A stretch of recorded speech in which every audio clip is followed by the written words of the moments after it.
Nós vamos ler os versículos 11 até o 17. Lucas 7, 11 a 17.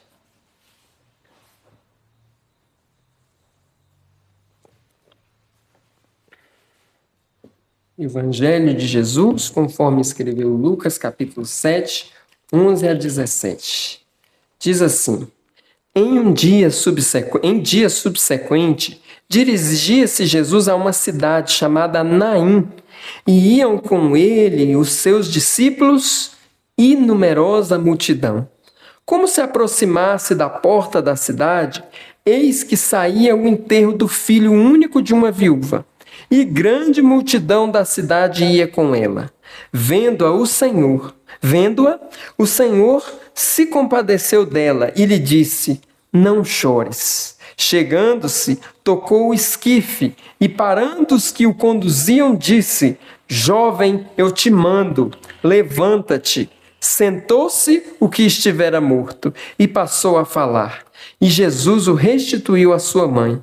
Todos ficaram possuídos de temor e glorificavam a Deus, dizendo: Grande profeta se levantou entre nós e Deus visitou o seu povo. Esta notícia a respeito dele divulgou-se por toda a Judeia e por toda a circunvizinhança. Senhor Deus, nós pedimos que o Senhor abençoe esse momento de pregação. Pedimos que o Senhor Deus fale aos nossos corações.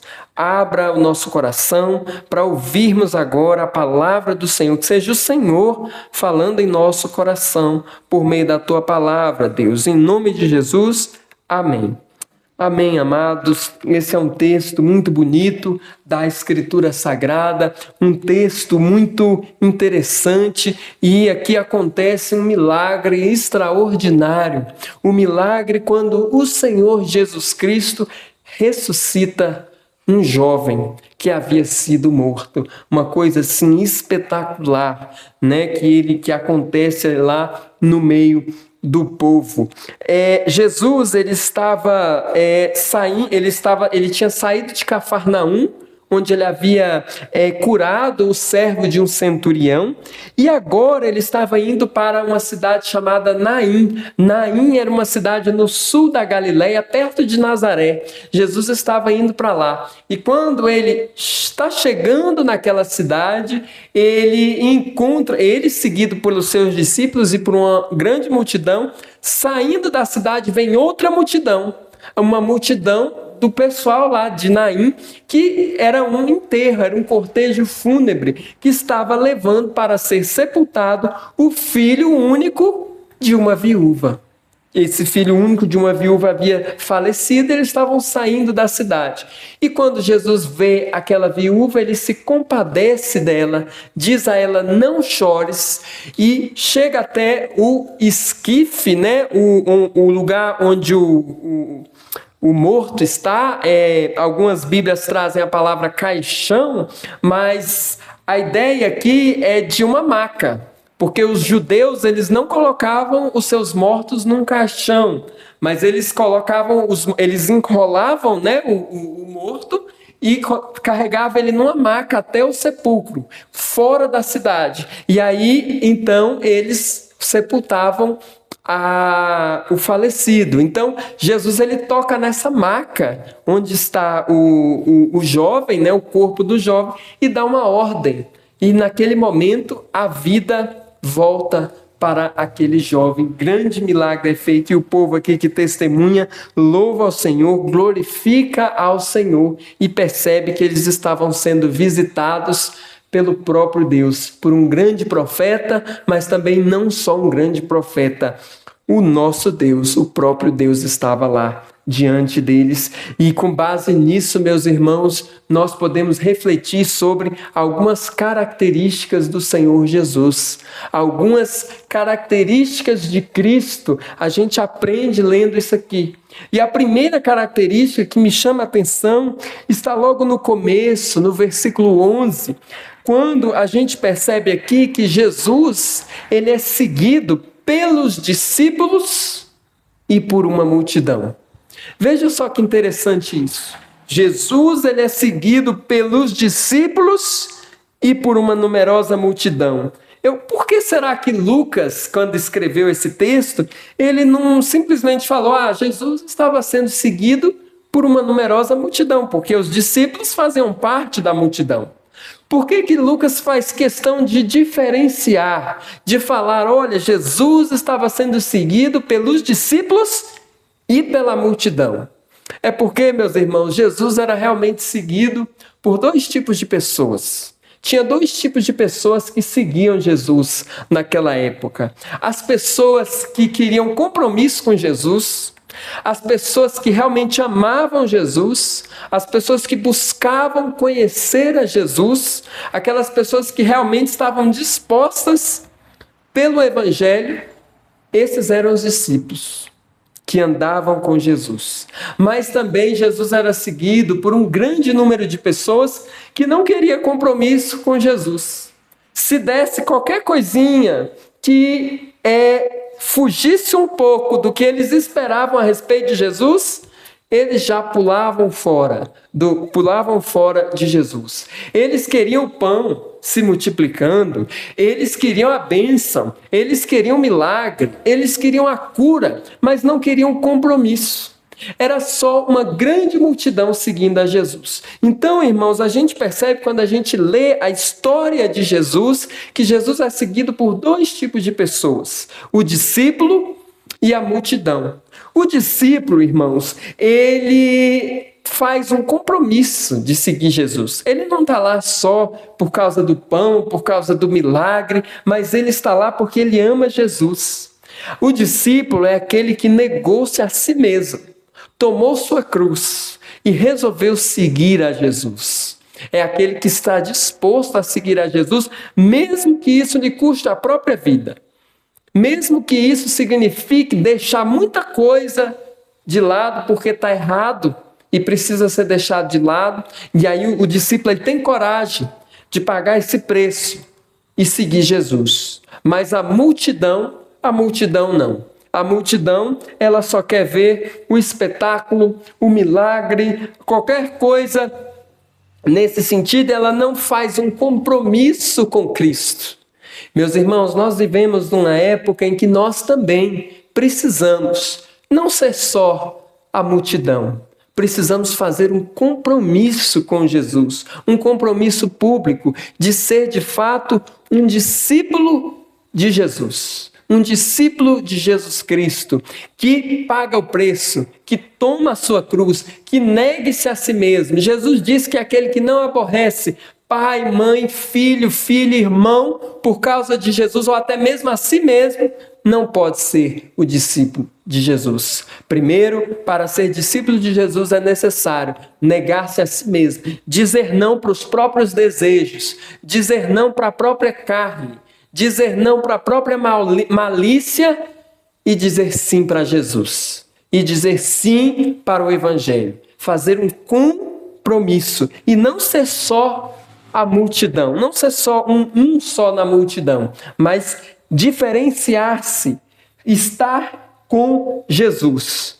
A multidão, ela não quer renúncia, o discípulo quer. E quanto a mim e quanto a você, qual será que tem sido, irmãos, a nossa motivação para seguir Jesus? O que nos motiva a seguir o Senhor? Qual é o interesse? Será que nós temos um compromisso com Jesus de buscar a face do Senhor, de buscar intimidade com o Senhor, de buscar uma vida com o Senhor? Ou nós apenas tratamos a igreja como se fosse uma agenda, um compromisso durante a semana? É necessário, irmãos, tomarmos uma postura e sermos verdadeiramente crentes compromissados com o Senhor Jesus. Você faz parte da multidão ou dos discípulos? Você é apenas um na multidão ou você já fez um compromisso com o Senhor de buscá-lo e de negar a si mesmo? Ainda há tempo. Se você ver que ainda está na multidão e ainda não fez um compromisso com o Senhor Jesus, hoje ainda é possível, ainda dá tempo, ainda tem como se tornar um discípulo de Jesus. Jesus quer discípulos e não uma multidão. Ele quer pessoas comprometidas com Ele, pessoas que estão com Ele sempre e que o buscam. Quando Jesus, ele prega uma pregação em que ele expõe o pecado, a dureza do coração, muitas pessoas se afastam. Muitas pessoas deixam o Senhor Jesus e aí Jesus se dirige aos seus discípulos e dizem: e vocês? Vocês também não vão? E aí Pedro diz: mas Senhor, para onde é que nós vamos se só o Senhor é que tem palavras de vida eterna? Essa é a diferença do discípulo para a multidão. Meus irmãos, Jesus é seguido por discípulos e por uma multidão. Onde nós estamos? Precisamos, irmãos, estar com os discípulos, os que fizeram de fato um compromisso com Cristo. Em segundo lugar, que nós lemos aqui nesse texto, outra coisa que chama muita atenção é que Jesus, irmãos, ele tem compaixão. Jesus é compassivo. Jesus tem amor.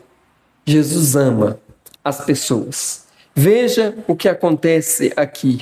Quando Jesus ele se aproxima da entrada de Naim, saía de lá outra multidão. Jesus ia entrando com a multidão dele, e aí ele chega em Naim, e aí está saindo dessa cidade uma multidão, um cortejo fúnebre do filho único de uma viúva. Os mortos naquela época, eles eram sepultados fora da cidade, porque o corpo de uma pessoa morta era considerado cerimonialmente impuro. Então, se uma pessoa tocasse no morto, ou tocasse numa sepultura, ou ele não podia se aproximar do templo, ele tinha que ficar um período de purificação. Era considerado uma impureza cerimonial. Por isso os mortos eram sepultados fora da cidade. E aí eles estavam levando o corpo desse jovem para fora da cidade. E ele era, o que chama atenção aqui, é que ele era o filho único de uma viúva. E naquele tempo, as viúvas eram totalmente dependentes financeiramente dos seus filhos. Totalmente. Elas ficavam sem os filhos desamparadas. Elas dependiam totalmente, não tinha apoio, não tinha nenhuma forma de apoio, de aposentadoria, de nada. Se ela perdesse os filhos, ela ficava totalmente desamparada. Primeiro dependia do marido, as mulheres naquela época, mas sem o marido, ela dependia totalmente dos filhos, e sem os filhos, ela ficava totalmente sem nenhum suporte. Elas precisavam de uma proteção econômica, legal e física de um homem, e aquela mulher, ela ficou totalmente desamparada nessa ocasião. Uma situação, irmãos, muito triste se nós nos colocarmos no lugar daquela mulher. Mas diz a palavra de Deus que Deus se compadece daqueles que estão em grande vulnerabilidade. A Bíblia em diversas vezes vai mencionar a ajuda aos órfãos e às viúvas. Deus sempre se lembrou deles. Deus sempre se lembrou dessas pessoas necessitadas, vulneráveis. Enquanto a sociedade os ignora, Deus vê e tem compaixão. Deus tem amor, Deus cuida. Então Deus sempre exortou o seu povo para cuidar dos órfãos, cuidar da viúva, cuidar dos estrangeiros. Essa era a obrigação de todo israelita piedoso. Então, isso expressa o caráter do nosso Deus, alguém que se compadece. E aqui nós vemos, irmãos, que Jesus ele se compadece dessa mulher nessa situação. Em primeiro lugar, nós vemos aqui no versículo 13 que Jesus viu aquela mulher. Jesus vê aquela mulher. Olha só, vendo-a. Essa palavra, simplesmente essa palavra é muito interessante. Nos chama muita atenção. Jesus viu a dor daquela mulher. Jesus viu a dor daquela mulher. Ele não ignora. Ele não finge que não está vendo. Pelo contrário, ele presta atenção, ele vê. Meus irmãos, Jesus não está indiferente à nossa dor. Jesus não está indiferente ao nosso sofrimento. Jesus não está indiferente ao que nós estamos passando, ele vê. Quantas vezes nós mesmos ignoramos, fingimos que não vemos o sofrimento à nossa volta e não ajudamos? Mas Deus não é assim. Deus, ele vê. Jesus viu aquela mulher, ele viu o sofrimento e ao ver, ele se compadeceu dela. Jesus vê o nosso sofrimento. Jesus sabe exatamente o que passa na nossa mente e no nosso coração. Ele está vendo, como ele viu aqui essa mulher, ele vê a nós, ele viu. E quando ele vê, meus irmãos, ele se compadece. Da mesma forma, irmãos, Jesus nos vê. Ele vê ele sabe das nossas dificuldades, sabe das nossas lutas, sabe o que nós estamos passando. Nada passa batido aos olhos de Jesus. A palavra de Deus diz que as nossas lágrimas, até as nossas lágrimas, Deus coloca no seu odre. O odre, irmãos, era um objeto em que as pessoas naquela época colocavam vinho e azeite, ou seja, coisas preciosas. Então, as nossas lágrimas derramadas, Deus coloca no seu odre, uma linguagem poética, dizendo que Ele conhece cada uma de nossas lágrimas, cada um de nossos sofrimentos. Quando ninguém vê, Deus vê. Quando você molha o travesseiro com as suas lágrimas num quarto escuro, Deus está vendo exatamente o seu sofrimento, exatamente isso. Irmãos, esse é o Jesus que nós servimos. Mas Jesus não só viu a dor daquela mulher, ele se compadeceu. Ele viu o sofrimento e fez alguma coisa. E viu o sofrimento e agiu.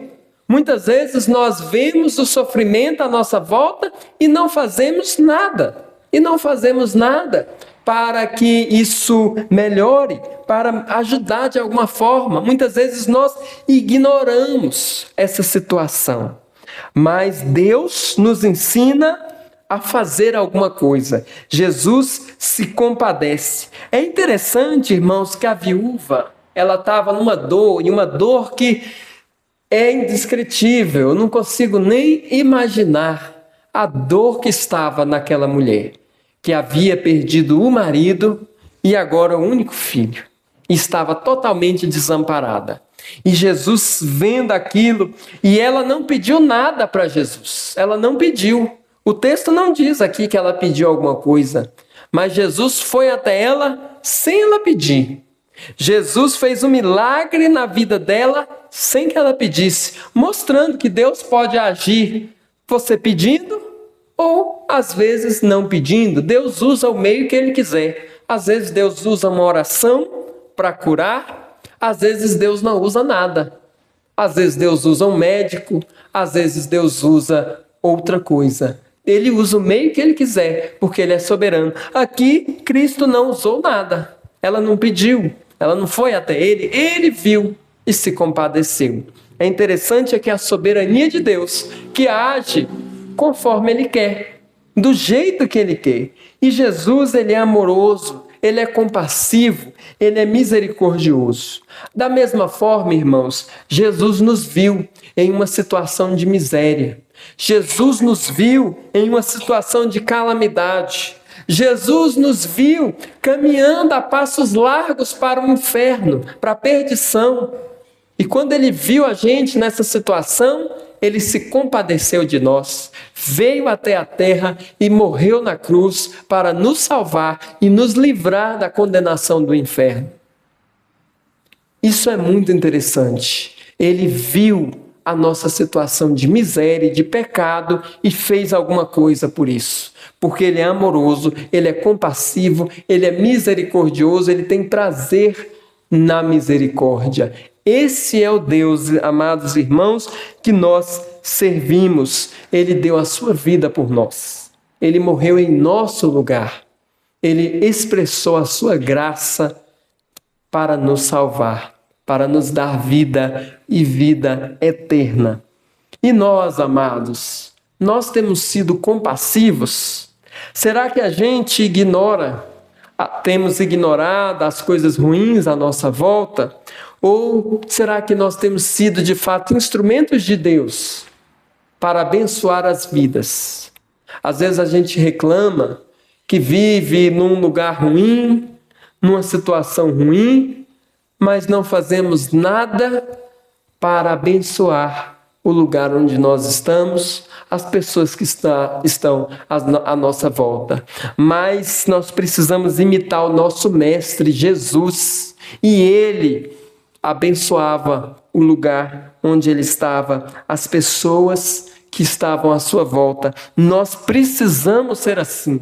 Precisamos, irmãos, tomar essa atitude e viver em piedade, sermos piedosos neste mundo tão ruim, neste mundo contaminado pelo pecado. Nós fazemos a diferença. E agora, irmãos, em terceiro lugar, eu chamo a sua atenção para outra característica de Jesus. Nós vimos, em primeiro lugar, que Jesus ele é seguido por uma multidão e por discípulos. Segundo lugar, nós vimos que Jesus é compassivo. E agora, em terceiro lugar, nós vemos que Jesus ele é poderoso. Poderoso. Ele tem uma autoridade impressionante. Uma autoridade, irmãos, tamanha que faz dele grandiosamente poderoso. Olha só, irmãos, o versículo 13. Vendo-a, o Senhor se compadeceu dela e lhe disse: não chores. Só isso aqui, irmãos, já mostra uma autoridade muito grande de Jesus. Porque imagina você chegar no sepultamento de alguém, de um jovem, e chegar para a mãe desse jovem e falar assim: não chore, não chore. Como é que ela não vai chorar, né, numa situação dessa? Como é que ela ia pensar que você está perdendo, né, a noção de tudo na vida? Como é que você chega e fala?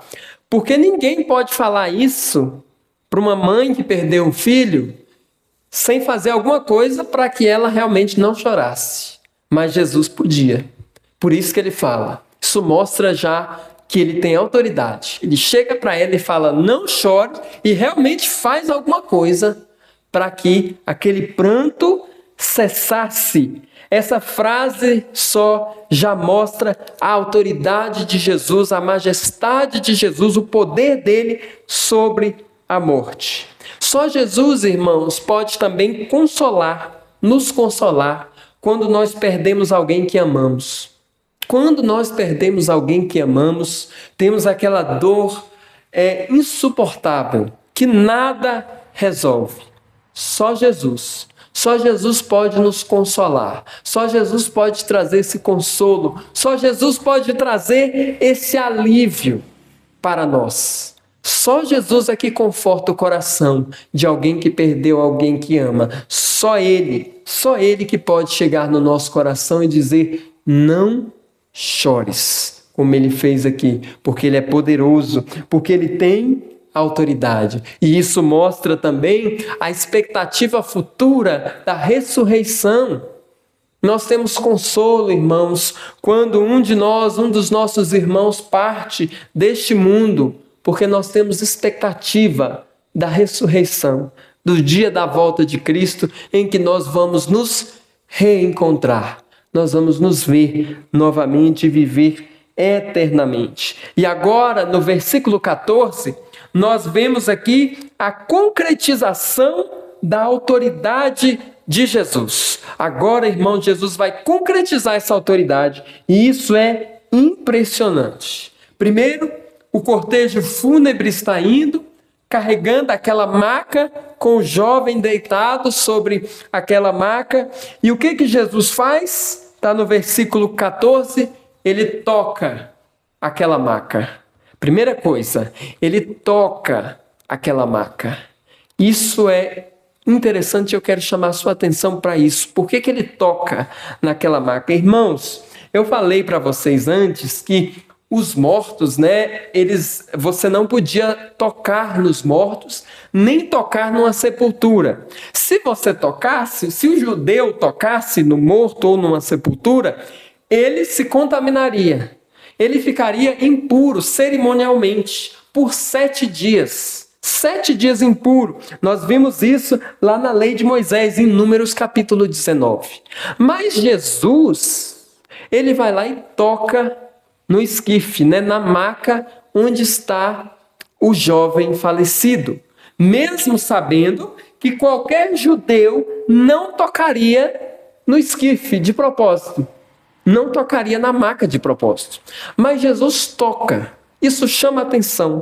Sabe por quê, irmãos, que Jesus ele toca no esquife, mesmo sabendo que qualquer judeu não tocaria de propósito, porque aquilo o tornaria impuro? É porque, irmãos, quando Jesus toca numa coisa impura, na verdade, não é a coisa impura que contamina Jesus, mas é Jesus que transfere pureza para o que está impuro. Quando Jesus toca em algo que está impuro, não é ele que é contaminado, é o que está contaminado que é liberto, que é livre. Porque quando Jesus toca naquele esquife onde havia morte, aquele esquife passa a ter vida, e muita vida. Jesus restitui ele à sua mãe. Isso é interessante. Qualquer judeu jamais tocaria de propósito naquele esquife, mas ele vai lá e toca. Porque quando Jesus toca em alguma coisa impura, não é ele que se contamina, é a coisa que está impura que é transformada. E nós vimos isso em vários outros lugares da Escritura. Vocês conhecem a história da mulher que sofria com fluxo hemorrágico? Naquela época, se uma mulher tivesse com fluxo hemorrágico, ela era considerada impura, cerimonialmente impura. Não podia entrar no templo enquanto não resolvesse essa situação. Então ela não podia tocar em ninguém. Mas ela vai no meio daquela multidão e toca nas vestes de Jesus. E quando ela toca nas vestes do Senhor, em vez de Jesus ficar impuro, que era o que aconteceria com qualquer judeu, é Jesus que passa a pureza para aquela mulher e aquela mulher é curada. Meus irmãos, esse é o Jesus que nós servimos. Jesus, ele toca no leproso. E não é Jesus que fica com a lepra, mas é o leproso que fica curado. Jesus, ele é uma fonte. Ele é uma fonte de pureza. Ele é uma fonte, irmãos, de grandiosidade, das grandezas da obra de Deus, de forma que nada poderia contaminá-la. É Ele que transfere. É Ele que transfere a pureza. Se Jesus toca na morte, não é a morte que passa para Ele, é Ele que passa a vida para quem está morto, e foi exatamente isso que Ele fez por nós. Ele veio como um de nós, sem se contaminar pelo nosso pecado, e morreu em nosso lugar. E ao invés dele se contaminar com o nosso pecado, Ele é que passou para nós a vida eterna, e nós somos salvos, eternamente salvos. Nós vamos morar no céu, irmãos, por uma eternidade, por causa do que Jesus fez em nossa vida. Ele não se contaminou com o nosso pecado, mas Ele transferiu a justiça dele para nós, como Ele fez aqui nesse jovem. Irmãos, isso é uma lição também para nós, porque nós também devemos ser assim nesse mundo. Nós estamos no mundo, mas nós não devemos nos contaminar com esse mundo. Nós estamos aqui, mas não é para a gente se imiscuir, se misturar com as impurezas que existem nesse mundo. Pelo contrário, onde a gente estiver, ali também estará uma embaixada do reino dos céus. E ao invés do pecado nos contaminar, é nós que vamos transmitir o bom testemunho, o bom exemplo onde nós estamos. Isso é fundamental para nós entendermos isso. Nós também somos sal da terra. Se você joga o sal na carne, não é a carne, não é o sal que fica com o gosto da carne, não é? O que acontece? É a carne que fica com o gosto do sal. Se você põe a luz nas trevas, não é a luz que fica escura, mas é as trevas que saem retiradas. e o ambiente fica claro, porque isso é o testemunho do crente, do cristão, onde ele estiver. Nós somos imitadores de Jesus e até nisso nós também precisamos imitá-lo. Agora, irmãos, concretizando a autoridade de Jesus, ele dá uma ordem. Ele olha para aquele corpo morto e diz: jovem, eu te mando, levanta-te.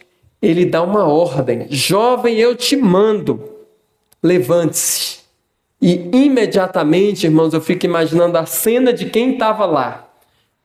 Primeiro ele chega e fala para a mãe não chorar, depois ele toca no esquife, na maca, uma coisa que judeu nenhum faria, e agora ele chega para o morto e fala: eu te ordeno, levante-se. Imagina alguém fazer isso hoje, a pessoa ia pensar que perdeu completamente o juízo. Mas quando Jesus dá essa ordem, a ordem de vida, a mesma voz que disse haja luz, agora ele está dizendo: jovem, eu te ordeno, levante-se.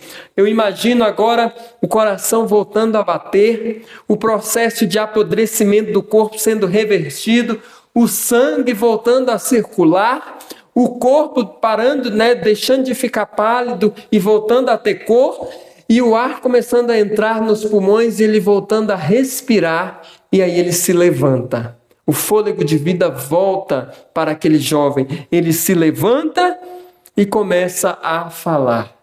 Irmãos, esse é o poder de Jesus. Esse é o poder do Deus que nós servimos.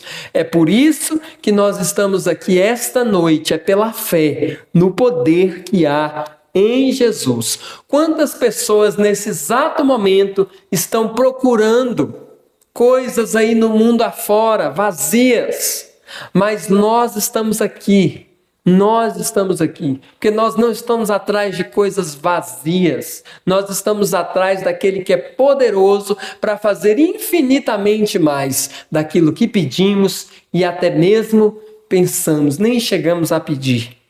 E Jesus pode fazer até mais do que pensamos. Irmãos, esse é o Deus que você serve. Vale a pena, irmãos, servir a este Deus. Não desfaleça a sua fé. Não deixe que a sua fé desfaleça. Não deixe que a sua fé diminui. Não deixe, irmãos, de participar dos meios de graça, da pregação da palavra, da ceia do Senhor, da oração e da leitura bíblica. Não negligencie esses meios que Deus colocou para que a sua fé aumente. Busque ao Senhor verdadeiramente enquanto se pode achar.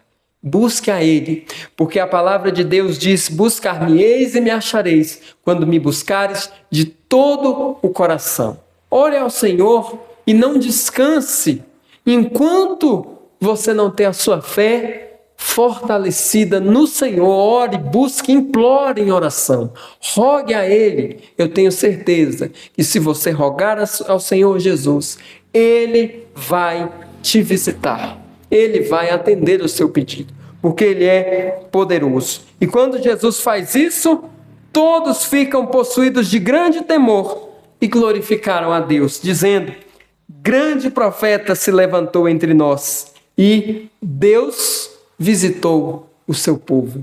Deus visitou o seu povo e realmente Deus visitou o seu povo, porque Jesus Cristo é verdadeiramente Deus que se fez carne e habitou entre nós, habitou junto, irmãos, conosco. Ele fez isso por nós. Nosso Deus, irmãos, Ele é maravilhoso. É um Deus grandioso. É um Deus, amados, que de fato e de verdade vale a pena servir, vale a pena buscar. Nós precisamos buscar ao Senhor, porque Ele nos promete vida. Jesus disse: eu sou a ressurreição e a vida. Quem crê em mim, ainda que morra, viverá. Ainda que morra, viverá. Ele nos promete a ressurreição. Todos nós ressuscitaremos em Cristo Jesus e viveremos com Ele eternamente. Essa é a nossa grandiosa esperança. É isso, irmãos, que nos dá esperança em meio a esse mundo com tantas coisas ruins, com tantas coisas que tiram, né, a nossa paz, a nossa esperança, mas Deus, Ele pode nos dar a esperança consolidada, uma esperança firme, uma esperança, irmãos, que é inabalável. Mas para isso, precisamos nos firmar em Jesus. Precisamos, irmãos, ser uma geração que é firme em Deus, que busca a Deus de verdade, que leva a sério a leitura da Bíblia, que leva a sério a oração. Perceba, irmãos, que para fazer qualquer coisa é tão fácil, mas quando fala assim, vamos ler a Bíblia e orar, parece que é uma dificuldade que surge assim, uma coisa assim, um impedimento, porque você vai ler a Bíblia e orar. Para fazer qualquer outra coisa, se for sair para ir para o shopping, é muito fácil, mas se for para ler a Bíblia e orar, é muito difícil. Por quê, irmãos? Isso não deve ser assim entre nós. Precisamos levar mais a sério as coisas de Deus, buscar mais as coisas de Deus de fato, buscar a Deus, porque essa geração, irmãos, que vivemos, esse mundo em que vivemos, é um mundo que não tem nada para nos satisfazer plenamente. Só Deus é que pode nos satisfazer. E para que nós possamos fazer a diferença nesse mundo em que nós vivemos, é preciso tomar uma atitude. Você quer fazer a diferença nesse mundo em que vivemos? É necessário tomar uma atitude. Orar ao Senhor, buscar ao Senhor em oração, buscar a Deus, ler a palavra, ter temor a Deus e amá-lo verdadeiramente, não só amar a Deus, mas amar a Deus e ao próximo como a si mesmo. Esse é o ensinamento, irmãos, do Evangelho. Esse é, irmãos, o ensinamento da palavra de Deus. Nós aprendemos isso essa noite e aqui nós vemos o grande amor de Jesus por nós. Ele olha aquela mulher, a viúva de Naim, se compadece dela, vai até ela e faz um grande milagre na vida daquela mulher. Ele se compadece, ele tem amor por nós, ele verdadeiramente nos ama. Ele nos ama. E isso, irmãos, nos enche de alegria, nos enche de esperança, saber que existe um Deus que nos ama, apesar de nós, somos fracos, somos pecadores, somos falhos. Cristo tem muita paciência conosco, porque nós somos de fato falhos, pecadores, todos nós, mas Ele é aquele que de fato pode nos salvar, nos resgatar, e resgatou e nos salvou, nos lavou com o seu precioso sangue na cruz do Calvário. Meus irmãos, essa é a palavra que eu gostaria de estar trazendo aos irmãos nesta noite e que ela possa, de fato, surtir efeitos, né, na prática em nossa vida, né? Que não fique só por aqui, que não seja só esse momento, mas que de fato seja uma prática na nossa vida, que nós possamos viver a palavra e ajudar uns aos outros também a viver essa palavra, a viver isso. Amém? Então vamos orar, pedir ao Senhor que Ele esteja nos capacitando para isso.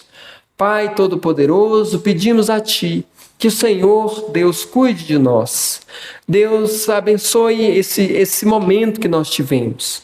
Que seja, Deus, profícuo, que produza frutos. E que nós também, Deus, possamos usar isso para ajudar outros irmãos e irmãs a buscarem ao Senhor de fato, a Te servirem, Senhor, de fato.